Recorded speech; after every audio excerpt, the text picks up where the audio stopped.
रजनीश की चौपाल में आपका एक बार फिर से स्वागत है। आज मैं लघु कथा लेखिका श्रीमती पूनम कतरियार जी की रचना लेकर आया हूँ, जिसका शीर्षक है छिछला।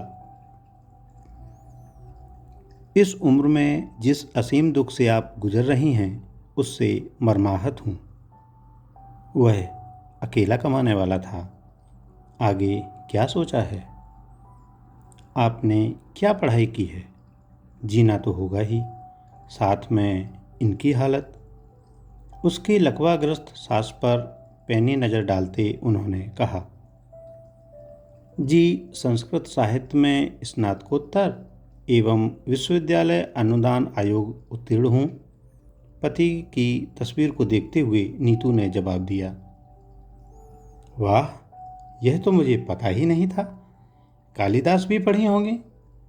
जी, मेघदूतम। मैंने सुना है कि उसमें प्रकृति के मानवीकरण में स्त्री के मांसल सौंदर्य का बड़ा ही रसिक एवं उत्तेजक चित्रण। जी, उसमें प्रकृति का बहुत ही मनोहारी वर्णन हुआ है, नीतू ने स्पष्ट स्वर में कहा। देखिए, अभी तो आपके रहने का 3 महीने का किराया संस्थान देगी, लेकिन अगर आप कुछ काम यहाँ करना चाहें तो वैसे मैं आपकी मनाह स्थिति समझ सकता हूँ। मेरी पत्नी भी जल्द ही मुझे अकेला छोड़ दुनिया से चली गई थी। अब तो कई साल हो गए। सुनते ही नीतू की आंखें फिर भरभरा गईं और वह धीमे स्वर में बोली, वे मुझे छोड़कर नहीं गए। नियति ने उन्हें मुझसे इस तरह अचानक छीन लिया। शायद उसकी बात वह सुने नहीं, या उस बात में उन्हें कोई दिलचस्पी नहीं थी। वे अपनी रौ में बोल रहे थे।